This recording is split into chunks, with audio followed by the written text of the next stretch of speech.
Welcome friends. In last video we discussed about contract of guarantee, its definitions, and we saw some examples and we got to know the essentials of contract of guarantee. Today in this class we'll know some of the important aspects. Those are liability of the surety. So principal debtor is anyway liable for creditors that he has to pay his amount regularly, whatever he has taken on a loan. Now even surety becomes liable. When does he become liable? Upon the default by the principal debtor, right? So now let us know at what all situation, how is he liable, when is he liable, for how much, to what extent is he liable, or when can be he discharged from this liability. We'll just try to know. All this is clearly given, you get to know in section 128. What does section 128 say? It says that the liability of the surety is coextensive, mark this word, coextensive with that of the principal debtor unless otherwise provided by the contract. So first let us break this definition and we'll try to analyze. The liability of the surety is coextensive with that of the principal debtor. What does it mean? What does coextensive mean? Coextensive means it is at the same par. It is exactly the same. That is, whatever the liability the principal debtor is incurring, the same liability the surety is also incurring. As simple as this. To remember, the liability of the surety is coextensive with that of the debtor. Even you get a question stating that the liability of a surety is coextensive with that of the principal debtor, explain. First give the meaning, say that it is exactly the same. That is the meaning of this particular definition. When does the surety liability arises? Now, it arises, we have discussed, it arises when principal debtor makes default in his payment. Okay, now principal debtor makes a default in his payment. Now what do you think, how much is surety liable to pay? It is only the amount of loan taken by the principal debtor, or is he liable for any other expenses? Let's take an example for this. Now principal debtor has taken a loan of rupees 10,000 from creditor, and there is one surety also. He requests principal debtor to pay the amount. He does not pay. He also requests surety. Surety also doesn't give much importance. He'll just leave it. He says that principal debtor will pay. Go approach him. Then what does creditor do? Okay, both of them are not paying. He files a case and he sends a notice. Now surety becomes alert and he says, no, I don't want all this case and all. Let me go clear all the loan. And he goes to creditor and he says, sir, please, you tell me how much I should pay. I'll pay and I'll clear all the amount, all the due. Since I am not benefited anyway, it is only the principal debtor who is getting the benefit of the loan. I don't want to take any risk. You tell me how much I should pay. I'll pay and I'll clear off the loan. Now the question arises, how much he should pay. First the principal amount, that is if the principal debtor has taken a loan of 10,000 rupees, we'll assume. So he has to pay that 10,000 rupees plus interest. For loan there is an interest, right? He has to pay that interest, second. And third, any expenses, any cost involved in collecting that principal amount. So that is, if there is any cost or expenses involved for collecting, suppose for the legal expenses, the creditor goes to the advocate and he files a case, right? That expenses who has to bear? Why should the creditor bear? It is to be borne by the principal debtor or the surety. Now the surety in this case, as I told you, has to pay the principal amount, one, the interest and other expenses which are borne by the creditor in recovering the principal amount. These three are the expenses which the surety has to bear. Okay, now he'll bear and he'll give it. Fine. What next? In case let us take the example. See, something happens and there is some government rule, or he may discount, the creditor may discount and say that debtor, principal debtor, you need not pay 10,000 rupees, you please pay 6,000 and clear off my amount. Now, do you think even the surety's liability is also decreased? My question is simple. In case the principal debtor's liability is reduced, is the surety liability also reduced? What do you think? The answer for this question you can get to know in this particular case. Narayan Singh versus Chattar Singh. What happens in this case? The principal debtor is an agriculturist. He has taken some loan. There is also a surety for his loan. But under Rajasthan Relief of Agricultural Indebtedness Act 1957, they reduce the loan amount. They say that you need not pay complete amount. We will waive off certain amount. You pay only so much, because maybe there is some problem faced by the agriculturist. So they say that you please will reduce the amount. You please pay only so much. Now the question is, how much should the surety pay? Is he liable? Whatever is there in the original contract, that is, he has to see the how much ever the debtor has taken the loan, same amount should be repaid by the surety, or can he pay whatever is right now, whatever the amount is there, that he has to pay? So the question went before the court. The court said that if the liability of the principal debtor is reduced, even the surety's liability is reduced. Remember friends, it is always coextensive. It is exactly the same. If it is principal debtors comes down, even the surety's comes down. In case if the surety pays the amount, all the amount, then principal debtor has to pay for the surety. This was the judgment given in the court. That is Narayan Singh versus Chattar Singh. Remember, this concept is very easy. Always remember this word coextensive, and coextensive means exactly the same. There is one more word, that is pro tanto. What do you mean by pro tanto? Pro tanto means if there is reduction in principal debtor's liability. If there is reduction in principal debtor's liability, the liability of the surety would also pro tanto be reduced. What do you mean by pro tanto? To that extent. The meaning of pro tanto is to that extent. That is, reduction in the principal debtor's liability would reduce the surety's liability. Reduce the surety's liability exactly the same. Instead of using this word, we use pro tanto. Pro tanto means exactly the same. To that extent. To be simple. Next coming to the next point. Do you think illegality in contracts is valid? Does the surety become liable for this? No. If it is an illegal contract, never. The surety never becomes liable for that. And if it is a contract with minor, no. To now whatever extent, he is not liable to pay. Got it? Things are clear. Next we'll go into the detailed explanation of this particular thing. That is, the liability of surety and the liability of the debtor is coextensive with each other. We'll go in detail. The first one is liability of the surety. To what extent are they same? Let us see. Let us see this by few cases. First case is B.V. Venkatesh versus Canara Bank. What happens in this case? The appellant is a director of a bank.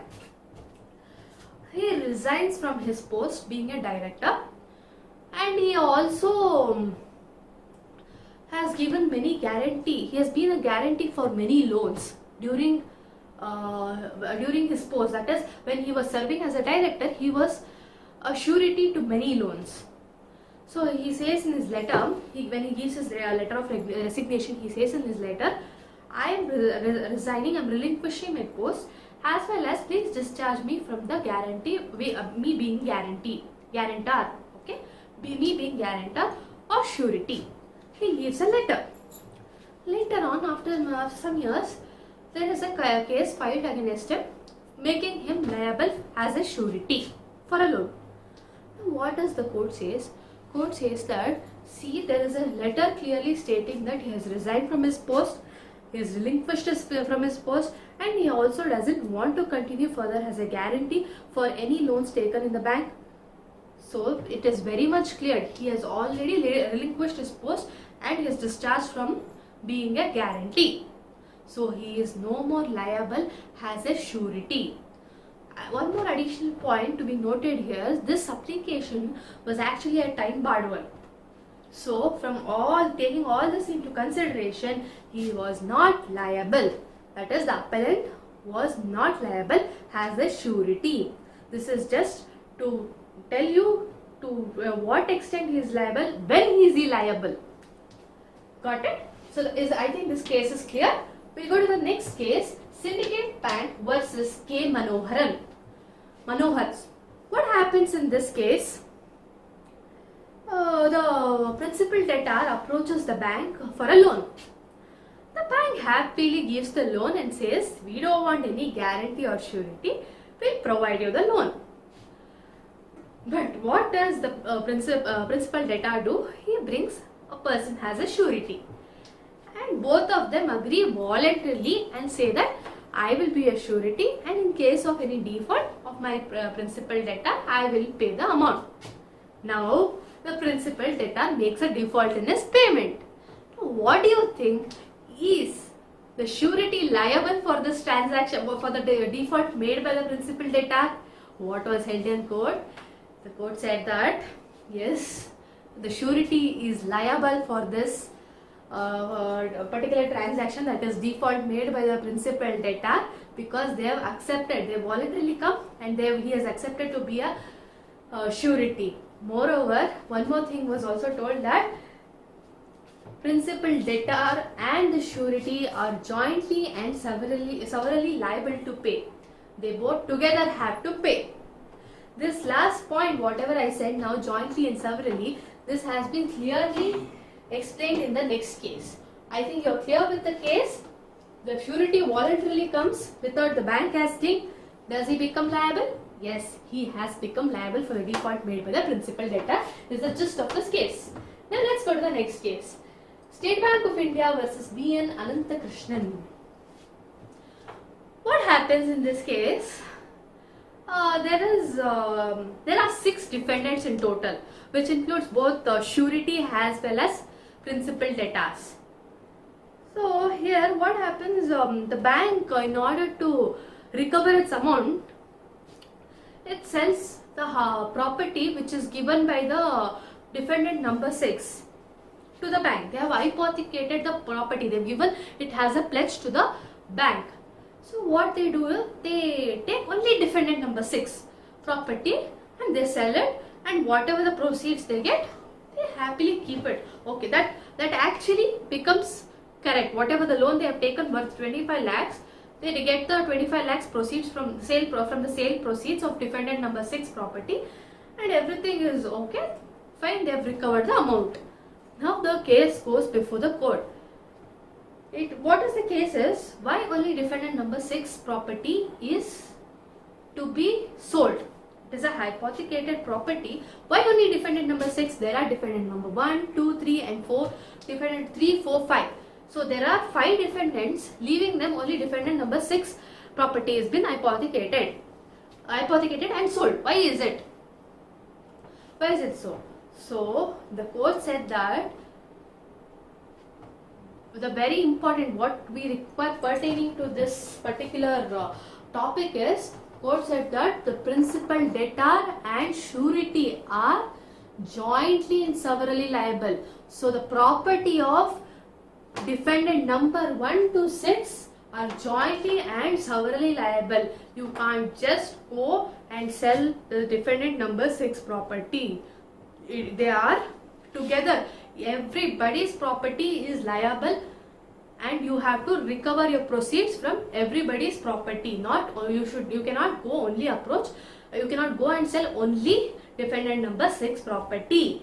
That is that together, jointly and individually they are liable for the default amount. Clear? Fine. After this, we'll go to the next thing. We got to know the extent and with a few case laws. Now we'll go to the next point. What is it? Creditor can sue the surety without exhausting remedies against principal debtor. I have highlighted this. Without exhausting remedies against principal debtor. Just break this the sentence and just try to know what it is. Creditor can sue the surety. Yes, creditor can sue the surety when principal debtor makes some default without exhausting remedies against principal debtor. What it is? Without existing principal debtor's remedy. What does it mean? It says that the creditors can directly go approach surety even without going and approaching principal debtor first. That means they can go as surety that you have to pay the amount which principal debtor has not paid. They can even file a case against surety without principal debtor also. Now, is it possible? Can they do it? Yes. We'll get to know in this case. Bank of Bihar versus Damodar Prasad. What happens in this case? The bank is providing a loan and Damodar Prasad is principal debtor. Bank is the creditor giving the loan. There is one person by name Parasnath Sinha. He is the surety. Parasnath Sinha, he is the surety. Damodar Prasad is the principal debtor. Bank is the creditor. Bank gives the loan and okay, surety is there, fine, principal debtor, he receives the loan, everything is done. Now the payment time approaches. Both principal debtor and surety doesn't pay. So now bank, what it has to do? It files a case against both of them, principal debtor as well as surety. The court says, it gives a judgment in favor of the bank saying this, yeah, you can recover, but the condition was, what was the condition? The condition was, you can only recover the amount from principal debtor first. You exhaust all your remedies against principal debtors, then go approach surety. Got it? Exhaust all your remedies against Damodar Prasad, that is your principal debtor, then approach surety. Now the bank goes on an appeal and says, can't we go approach surety first? The Supreme Court then says that it gives a decision in favor of bank and says that ultimately, no, it is not necessary that you have to go and approach principal debtor first. That is, you need not exhaust remedies against principal debtor first. You can go approach surety. And surety cannot also say that, see, you first go to principal debtor, exhaust all the remedies and then come back to me. No. It can go approach the surety and surety has to pay it. When the principal debtor makes a default, the creditor can approach surety first and surety is liable to pay the creditor. Got it? So, I think you are clear with this point. Please read this twice. Creditor can sue the surety without exhausting remedies against principal debtor, and this is a famous case. Okay, fine. The next point, we'll go to the next point. Prior action against, first point we take, principal debtor not necessary. It resembles the same. There are many other case laws also for this. One such case law is SBI versus Index Board Registered. The same thing, same judgment came that you need not go approach principal debtor first creditor. You can go approach the surety.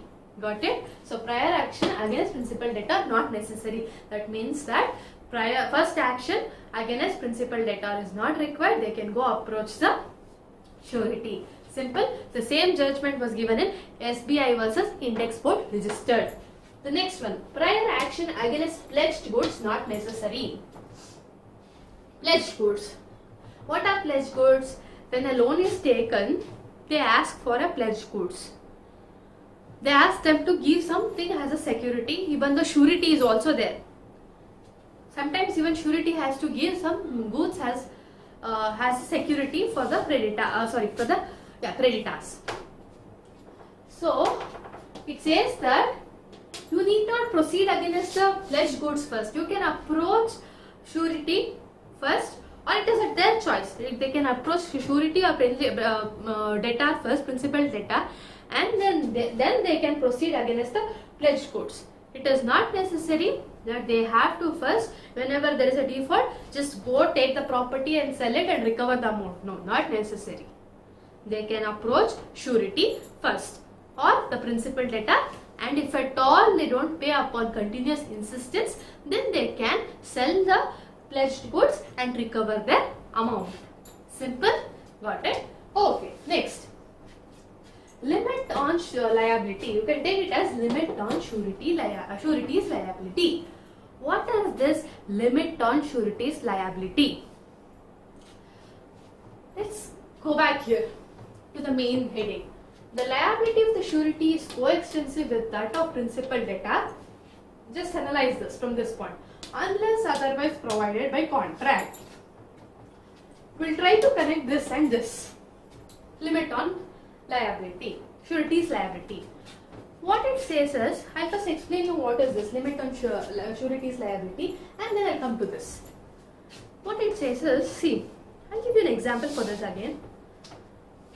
The principal debtor takes a loan of 5,000 rupees. No, we'll go for a higher amount. He'll take a loan for 50,000 rupees. 50,000 rupees. Fine. Then the creditor asks, you please get some surety for your loan. Fine. The principal debtor gets a surety also. Everything is done. Wait. Surety says that, see, I cannot be liable for 50,000. Please, I'll be only liable for 25,000. So he says that the extent of liability which I can bear is only 25,000, not more than that. That is, in case if the principal debtor makes any default in his payment, the creditor can approach the surety only to the extent of 25,000. That is, they can recover only 25,000 from surety, because he's saying that my capacity is only 25,000 and I will be able to bear his liability up to the extent of 25,000 only. Clear? So it is limit. He has a limit. He puts a limit for his liability. That's all. The same thing here is, this is one of the example, unless otherwise provided by the contract. If the contract says that the liability I undertake is only 25,000, I just gave an example, there can be other examples also, situations also, says that the surety says that I'll be liable only to the extent of 25,000, then he'll be liable only to the extent of 25,000. What I mean to say is, according to this sentence, coextensive, both are at the same par. I told you the liability of the surety and the liability of the principal debtor is exactly the same. In case surety says that I won't be liable to the extent of 50,000, I'll be liable only to the extent of 25,000, then the surety's liability is only to the extent of 25,000. That is this clause. Unless otherwise provided by the contract. There are other situations also which may arise. They may say that give me a co-ex surety. There may be many situations you can come across for this particular clause, but this is one apt example. Limit on liability for a better understanding. You may wonder, okay, she explained this. What is this unless otherwise provided by the contract? You can always keep this in mind and then you can try to analyze it. The next point in this is condition that there should be co-surety. Till now we were discussing only about surety. Who is a surety? The person who comes forward and says that yes, in case of default by principal debtor, I will bear the expenses. I will pay for the creditor. Now co-surety.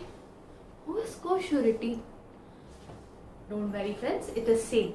Co-surety means another person who comes forward as a surety. You can have n number of sureties. See, we are just talking about small amounts, that is 10,000, 5,000, 50,000. But in business transaction, it is worth crores. They deal in crores. So you may need 2 or 3 sureties. So co-surety means more than one surety. But don't worry, it is same. The rights and liabilities of co-sureties are same. You need not worry much. So in this point it says that condition that there should be co-surety.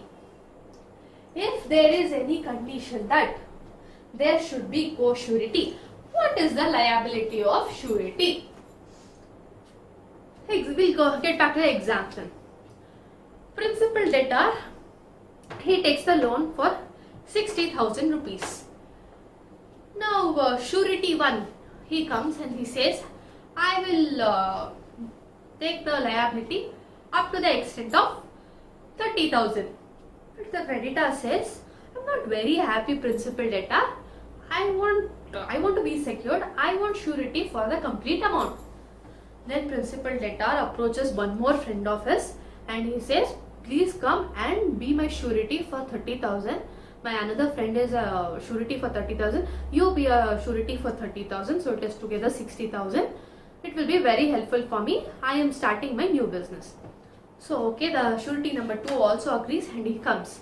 And both of them give as a surety. So what it says, condition that there should be co-surety. How do you relate with liability of the surety? Surety number 1. For what extent is he liable? He is liable only up to 30,000. Surety number 2. What is the liability of surety 2? Only 30,000. So both are liable for 30,000 each. Got it? If not 30,000, you can take other amount also, value also. Suppose let us take, if it is 60,000, 40,000 and 20,000. Surety number 1 says that he will pay only 40,000 and surety number 2 says he will pay only 20,000. So the liability of surety 1 is 40, liability of surety 2 is only 20,000. So if there is a condition put forth that there should be a co-surety, the liability goes to the extent which they agree upon, to the amount they agree upon. Got it? Next, last point is novation of main contract. What do you mean by novation? Think. Novation means new. Something new. So here, newness of the main contract. If there is a new contract coming up, what do you think the liability of surety is? Is surety liable the same way what is there given in the first contract? What is your answer? No. Right. I'll give you an example for this also. There is a father and son. The son wants to start his own business. He takes a loan from a bank. Now bank says, since you are starting your business, it is a very new business, we just cannot provide you a loan. You please get someone as your surety or a guarantor. Then he approaches his father. His father is a businessman. He says that please be my surety. Finally, father agrees and he becomes a surety. So after the business starts developing, he forms a separate company with his friends. He has a new agreement now with them. The old agreement is gone. It was a proprietary concern. It has become a partnership concern now with his friends. And they themselves have become the surety. They have taken the loan. One of them has become a surety. And they have started altogether new business itself. Proprietary to partnership firm. Now do you think father is liable for that? I mean, the father is liable for any default made by the new company which is run by his son? No, right? That is a first contract which is no more in existence, with the father. It is only the second contract or the new contract, that is a firm, partnership firm. Now it is a partnership firm, from proprietary to partnership. They formed a new company itself. So it is altogether a different thing. So father does not become liable in any case. It is the new members and whoever has given a guarantee, they become liable. Now we got to know that liability of surety is coextensive with that of liability of plaintiff debtor. The next interesting topic is continuing guarantee. Now you may ask me, ma'am, what did we study till now? You told us about guarantee. What guarantee did you speak about, and what is this continuing guarantee? The continuing guarantee is again the same. It is all the same whatever we have studied, but few additional things are there. That's all for this. What are those additional things? It extends for a series of transactions. Till now, for your simple understanding, for you to understand what contract of guarantee actually means, we were studying about one small transaction. We were taking only small transaction and we were discussing. But now, in action, the business transaction goes on for years. So, we are trying to analyze what is it. From that viewing point, we are trying to analyze what is continuing guarantee. This continuing guarantee extends for series of transactions. That is, it is not limited to one transaction. It continues. It goes on continuing for series of transactions. There are many transactions which are taking place, and for that they are liable. That is we'll just discuss this, and I'll give you a good example for this. It is for a fixed period of time, say example 1 year. Now, for the better understanding of this concept, we'll take an example. Now, the principal debtor, he buys pencils from the creditor, who is a manufacturer. He buys it and he says that I'll pay you in installments. Since it is pencils, it is required throughout the year. The principal debtor has got a stationery, so he has to be giving throughout the year. I mean, throughout the business, he has to be giving until he finds a new manufacturer. The principal debtor finds a new manufacturer. He has to be buying from the manufacturer, right? So manufacturer is the creditor. So they say that okay, fine, I'll be buying from you. But the principal debtor says, please give me in installments. I'll pay the money in installments.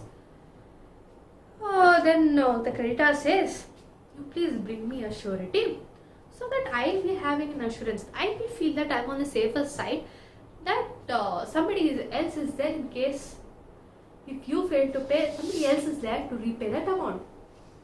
Then okay, fine, all these things, all this contract is entered. Surety says that,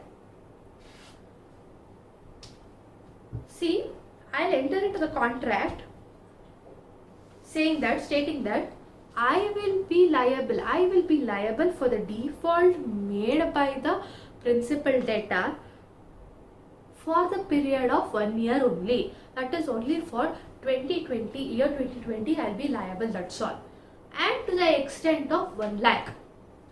That's it. I can only bear that much of liability. I can take only so much of liability. So I'll be bearing only for so much.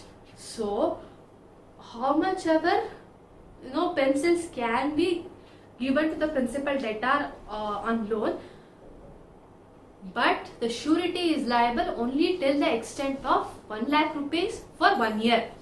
So whatever transaction happens, it should be within that 1 lakh rupees and 1 year. So there is transaction continuously happening. It doesn't mean that the manufacturer will give entire 1 lakh worth pencil to the principal debtor. He'll give slowly, right? So it goes on every month. He may give 1 box, 2 box of pencils. So it goes on. There is a series of transactions, right? That is fulfilled. It is for a fixed period. That is 1 year. We've taken an example of 1 year. It can be even amount also. They can say that it can be for 1 lakh. Got it? I've included both 1 year plus 1 lakh rupees. So I think from this example you are clear about continuing guarantee. The next part, we'll go to an example again. More technical example so that you can understand what exactly is this continuing guarantee. A is the principal debtor, B is the creditor and C is the surety here. First transaction. What happens in the first transaction? They say that the principal debtor will buy tea bags worth 100 euros in the first transaction and C becomes the surety for that. He says that okay, for worth 100 euros. If you are not comfortable with euros, you can take rupees also, 10,000 rupees. Fine. I agree for this. He says yes. Surety says yes, I will buy. Got it? Now, the principal debtor has taken 100 euros worth tea bags from B and he duly makes the payment. He pays the amount. He pays this amount. 100 euros he pays and clears it off. Now, surety need not pay anything. Okay. Now, what do you think? The surety is discharged from his liability. Right? The first liability that is worth 100 euros.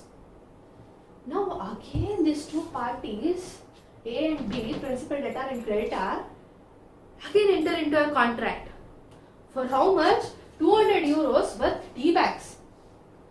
But surety is not at all aware of this. He doesn't know that at all. They have entered into a contract. Now there is a default by principal debtor.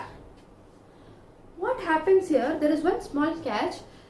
This person says, you please deliver him the tea bags from time to time. He does not mention the time at all. He doesn't say that for 1 year, for 2 years, for 3 years. Now, what do you think? How much the surety has to pay?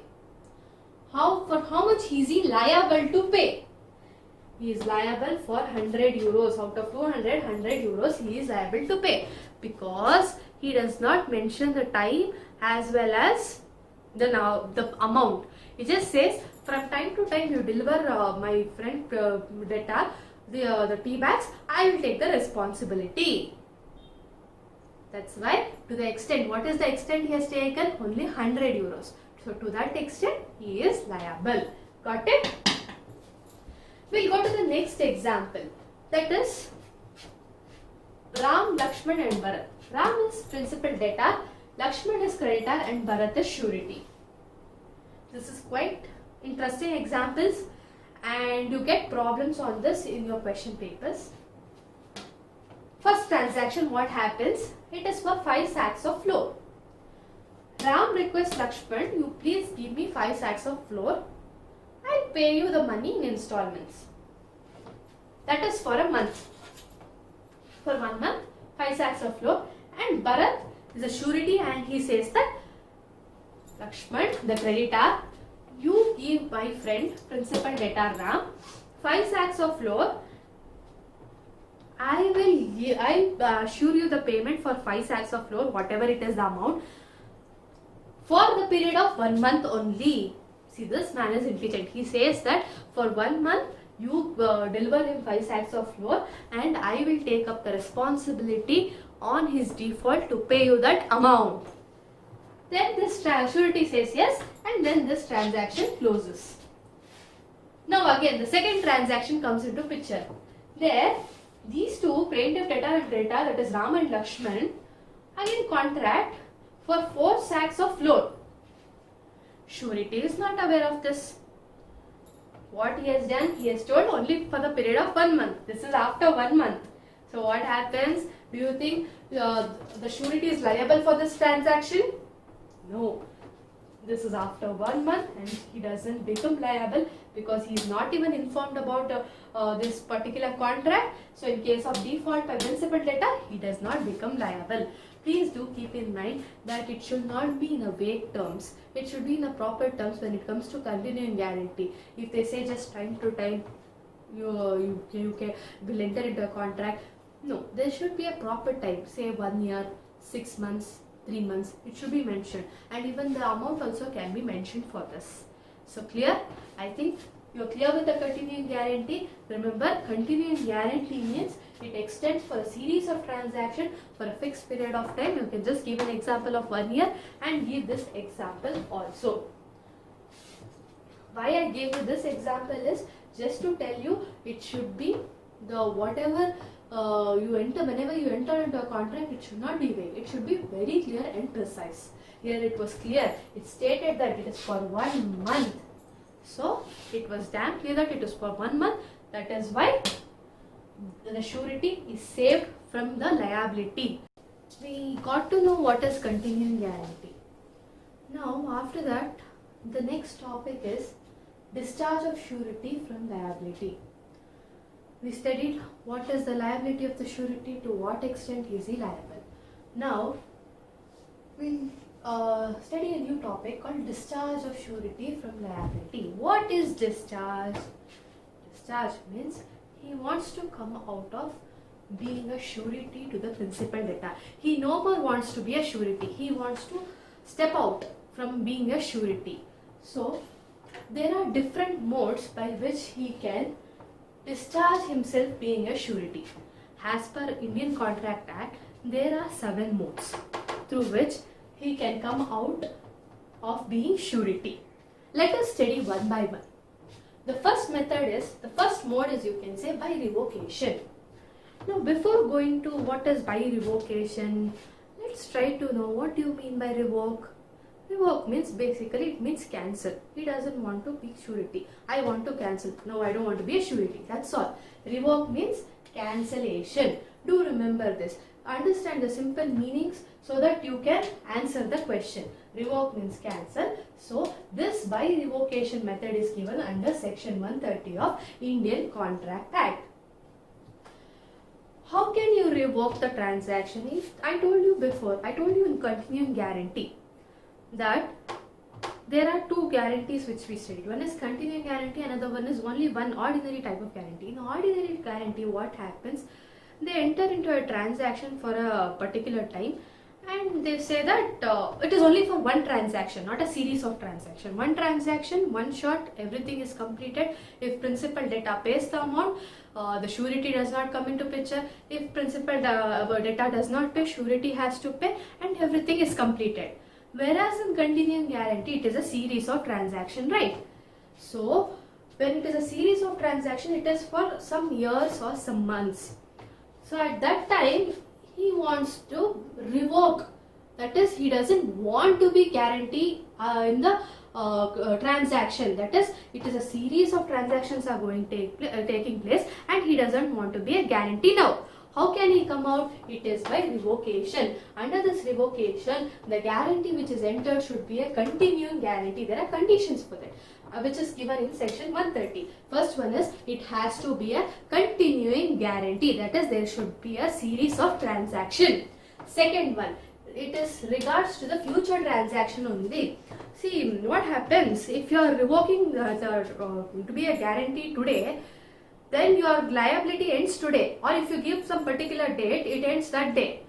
So till today, let's take an example of today. Till today, if any default is made by the principal debtor, you are liable for all those things. From the date you have entered the contract till today, whatever the transaction has taken place, for that you become liable. As a surety, you become liable.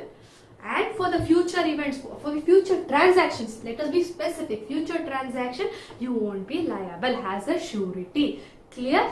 So remember, 2 important points under section 30 is, it should be a continuing guarantee, number 1, and it is regards future transaction only. For future transaction, he doesn't become a surety. Got it? These are the 2 important points which comes under section 130. Now, okay, fine. How do you revoke it? It is by giving a notice. To whom he has to give the notice? One important person. Who is he? Yes, creditor. He should give a notice to the creditor. He should also inform principal debtor, I agree, but the important person is creditor. In case if the principal debtor doesn't disclose it to creditor, So in order to be secure, he has to importantly inform the creditor that by giving a notice that he is no more continuing as a surety. Got it? Remember, notice in writing has to be given. Next point, date also needs to be mentioned. He says that from January 1st, 2020, they have entered a transaction. He says that I do not want to be a surety further, and I'll take up the responsibility till 15th of May 2020. So up to January 1st to 15th of May, whatever the transactions happen for that period, the surety is liable, and after 15, that is from 16, whatever transaction happens, he won't be liable. Am I clear? If you're clear with this, we'll go to the next point, that is we'll take an example first. Simple example we'll take. A is the principal debtor, B is the creditor, C is the surety. A takes a loan from B, so as a principal debtor. It is for 5,000 rupees. That is for a period of 12 months. And surety says, okay fine, I'll be a guarantor for this transaction for a period of 12 months. Okay, it is for 5,000, fine. Everything is done. They have entered the contract. Then later what happens? This creditor, that is B, he says that he discounts the amount. He says that I will discount the amount, you please pay me only 2,000 rupees. Now, after 3 months, 12 months they have entered, after 3 months, he says that I don't want to be a surety, I'll revoke it. And he gives a notice in writing to the creditor. After 3 months, so within that 3 months, he has already discounted the amount, that is for 2,000. Now, can you please tell me for how much amount is this surety liable in case if the principal debtor makes a default? Yes, it is only 2,000, because within that period itself, within 3 months only, the creditor has discounted the amount. He has made some discounts and he has told only 2,000 rupees. Though the initial amount entered, the original contract states that it is 5,000 rupees. Discount has happened, it has come to 2,000. After 3 months, he says, the surety says that I don't want to be a surety, I have some other problems. Please, I'll revoke from being a surety, I'll discharge myself from being a surety. So, now till 3 months, I told you for the future transactions is not liable. Whatever the transaction has already happened for the 3 months period, he is liable. That is for 2,000 rupees. Surety becomes liable in case the principal debtor makes a default. Got it?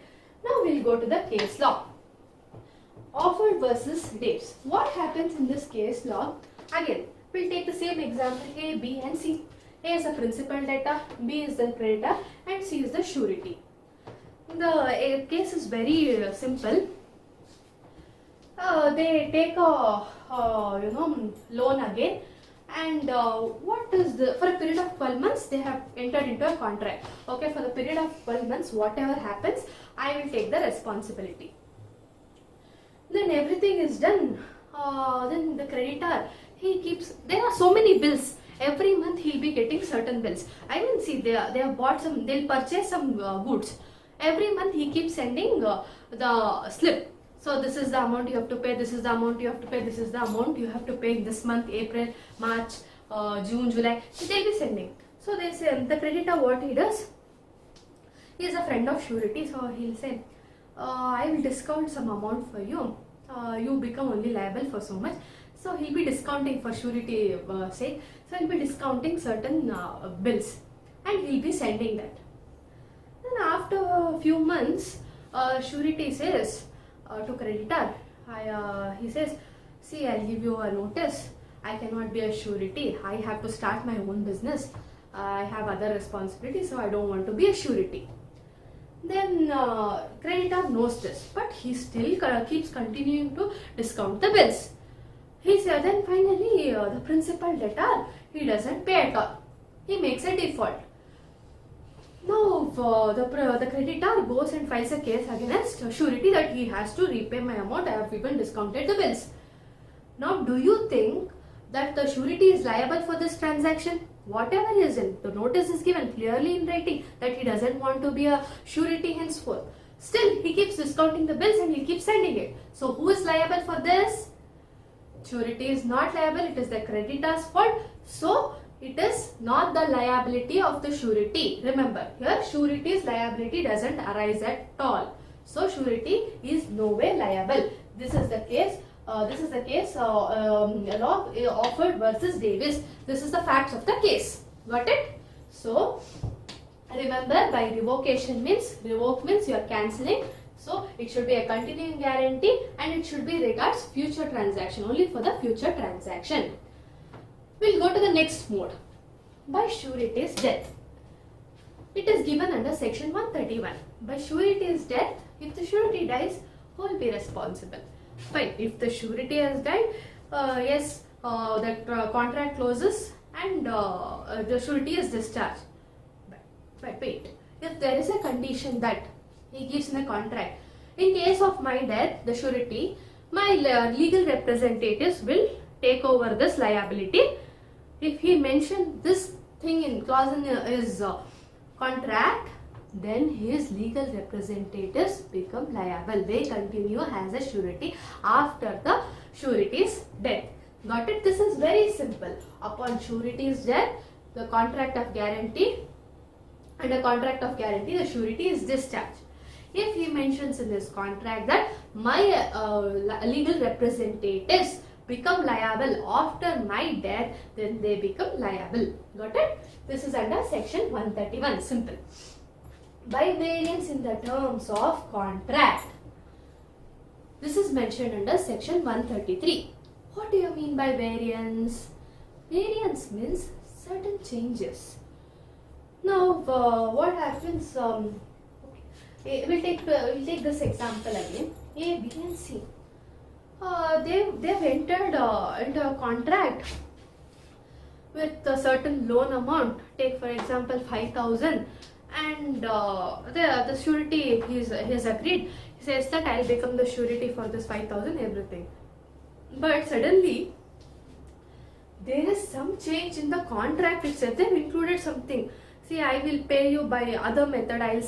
I'll give you my furnitures as initially first they've entered that the loan I'll be paying through cash. Then the principal debtor says, see, I'll not be able to pay the cash. You please take some of my goods.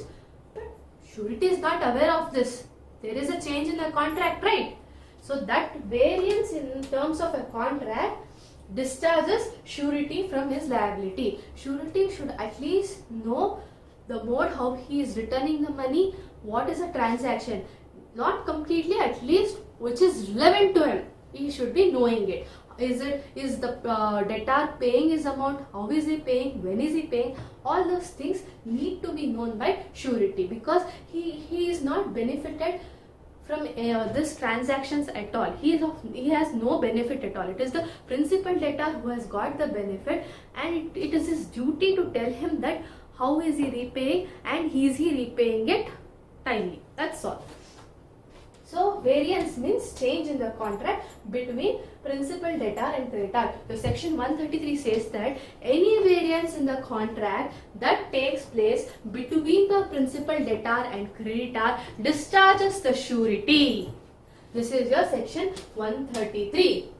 For this, there is an example of Bonner and MacDonald. What happens in this case? What happens in this case is the defendant is a surety for a bank. There is a bank, and he becomes a surety for the bank manager that he will duly account and he will be responsible. He'll behave himself, everything. So the salary is fixed for him. Okay, as per for that salary, he'll behave properly, he'll duly account everything. The surety has given a guarantee that yes, this person, defendant, he'll be properly accounting to you. Then what happens? The bank enhances the manager's salary and also says that the manager, he will be liable for the 1/4 of losses for the bills which he draws. I mean, for the discount he allows. What I mean to say is, if the manager is giving some discounts to some person, say he has to pay 5,000, he gives a discount of 1,000 rupees and he says you pay 4,000. For those things, the manager has to bear it. The surety doesn't know. Surety only knows that he will be duly accounting to the bank and his salary is so much, he will be functioning, he will be discharging all his duties properly. But this bank and the bank manager, they enter into a private contract. They say that salary enhanced by 10%. I'm just giving an example, 10%, and also they say that 1/4 of the losses to be borne by the bank manager. Now, in case if the bank manager doesn't bear these losses, then whose responsibility it is? It is surety who becomes responsible. So, don't you think the surety should know all these things? Yes, surety must be knowing this. Now, what do you think? Is surety liable for this transaction? No. Surety doesn't become liable to this transaction as there is a variance, there is a change in the main contract. What is the change? His salary is fixed and 1/4 of losses for the discount which he gives to his customers. Now let's try to analyze this part having some illustrations also. Now we'll go with a simple illustrations. The first part I'll take you. Principal, debtor, creditor and surety are there. They meet one day and they say, principal debtor says, friend, creditor, you please give me a loan of 5,000 rupees. I need it urgently. My friend is there. He'll be a surety for you. Then he says, okay, creditor says, fine, I'll give you the loan on some date. We'll take 1st of March, I'll give you the money. So for that particular thing, 1st March for 5,000 rupees, they enter into a contract. 1st March is yet to come. So they'll say, okay, fine, we'll pay, I'll give you the money. Surety agreed, okay. Then this principal, debtor and creditor, they change the date itself. This creditor gives the money on 1st of January itself, which the surety is not aware of it at all. Now, do you think surety is liable for this? There is a variance in the contract, right? What was the initial contract entered? That the creditor will be paying the principal debtor the amount of the loan of rupees 5,000 on 1st of March. But he has given the money on the 1st of January itself. So there is a variance in the contract, there is a change in the date. So the surety does not become liable. Same in the case. What happens again? A person is appointed as a clerk, and there are certain legislature act of legislature in the company which says that this should not be done. It amounts to misconduct. So they have given certain rules. Surety comes and says, yes, for my friend A, I will take care of him. If any losses are incurred due to his misconduct or any other thing, if he is not duly accounting, I will take up the responsibility and I will take care of it and I will compensate for the losses which you occur by the bank. And everything is agreed. But the main thing only, the act of legislature, they change it. They change it later. They have got new agreement, new rules. So when it is changed, but the surety is not aware of it. As per the new law, the new legislature which has come into force, everything is being followed in the bank. Still, this friend of surety, he makes a mistake. He does some misconduct. Now, do you think the surety is liable for that? He has entered as per the terms and conditions of the old legislature, old act that says that this particular forms a misconduct in the company. So he has entered as per that. He is not aware of the new things that has come in the company. Do you think is he liable for that? No. As per this section 133, there is a variance. So he does not become liable for this transaction also. The next part will go. We'll take one more illustration so that you can better understand. Same example ABC. So A is appointed by B as a clerk to sell certain goods. He has a fixed salary. So for that salary, the surety says, I agree to be a surety for this whatever the goods he is selling. I'll take up the responsibility that he does his job well. Then after some time, the boss and the employee, that is principal, debtor and the creditor, they enter into a contract privately saying that, see, you sell the goods and I'll give you a commission for that instead of salary. Now, if any misconduct happens, do you think the surety is liable? No, right? Why is he not liable? As per section 133, that is again there is a variance.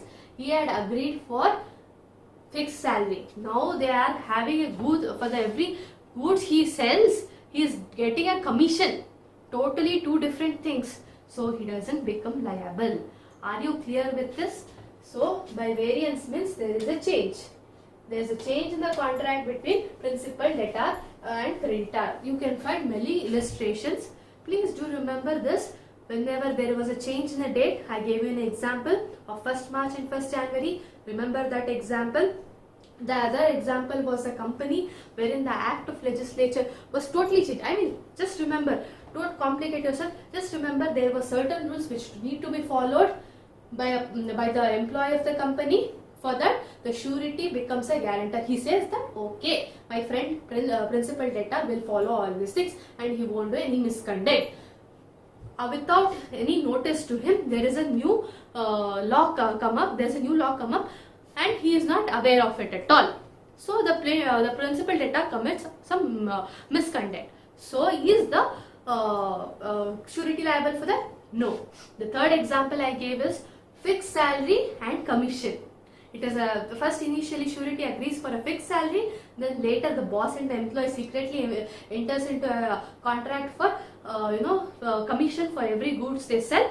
Is surety liable for this again in this transaction? No, because all this amounts to variance in the terms of contract.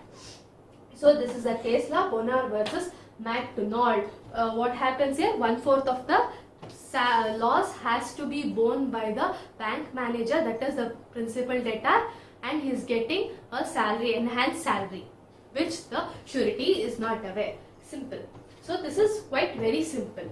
Next is novation. Even in the last topic what we studied, that is liability of the surety, we got this word novation of main contract. That's the last point. What did we study there?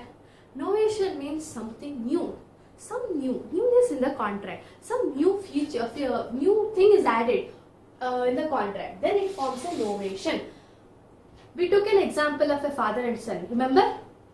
What was that? Father was initially the guarantee for the son's business. He's starting a new venture, so the father becomes the guarantee. But later, it was a proprietary concern. Then later, the son leaves this proprietary concern and he forms a firm. Now, do you think father becomes liable as a surety? No, right? Because it is totally a new thing, firm. They have their own loans and different people giving guarantees. So it is totally a new firm. Father does not become liable. There's a case law for this. That is Satish Chandra Jain versus National Small Scale Industry Corporation Limited. This case is similar to whatever I have explained. Son and a father. What happens? The appellant is a father. He says that first initially he says, my son is starting a new property business venture, so I'll become a guarantee for that. So it becomes a guarantee, the son gets loan, everything is done. Then later, after a few days, the son is established and it was initially a proprietary concern. Then now he is established. Now he doesn't want to be a proprietary concern. He opens a private company limited. He converts it into a private company along with some of his friends. Then the company changes, and finally what happens, they become a guarantee. The company becomes a hirer, and these people become a guarantee for that. Whatever the transaction they're making, they started giving a guarantee. Then they made a default in payment. The case went to the court. What happened in the court? They have given certain documents which was pertaining to the fathers. That is, I told you initially, the son, he had a son, the appellant father, property also they have given. They have given a list of father's property which can be taken to discharging the amount, liability, default amount. But the court says, why are you giving me the father's list? It is not at all relevant in this case. It is the first document, that is the first part of the agreement. This is totally a new agreement from proprietary concern to a private company. How is it related? It is a proprietary concern, whatever the father has given guarantee. It is nowhere relevant. Therefore, father does not become liable at all. So his property cannot be considered. Got it? Why father's property cannot be considered? Novation. They have newly entered into a agreement. There are hirers, they have become guarantee, they have taken certain loans in the private company. So they don't become, the father does not come into picture at all. He is nowhere liable for the son's loans, whatever default he has made. Got it? So this is a simple case. I just revised this. By revocation, that is, it should be a continuing guarantee, and regard to a future transaction only, it is not valid. Okay. Till whatever happens in future, it doesn't come into the surety's liability.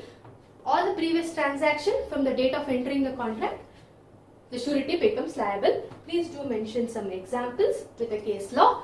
The next is by surety's death, section 131, death of surety, contract closes. If he says that my legal representatives become responsible, then they become responsible by variance. Variance means change. Try giving some few illustrations. And the case law is Bonar versus McDonald. You have in the continuance only, under variance only, novation. Why? Because there is a change. There is something you added, change. So Satish Chandra Jain versus National Small Scale Industries. Remember this as a father-son case. You can easily remember.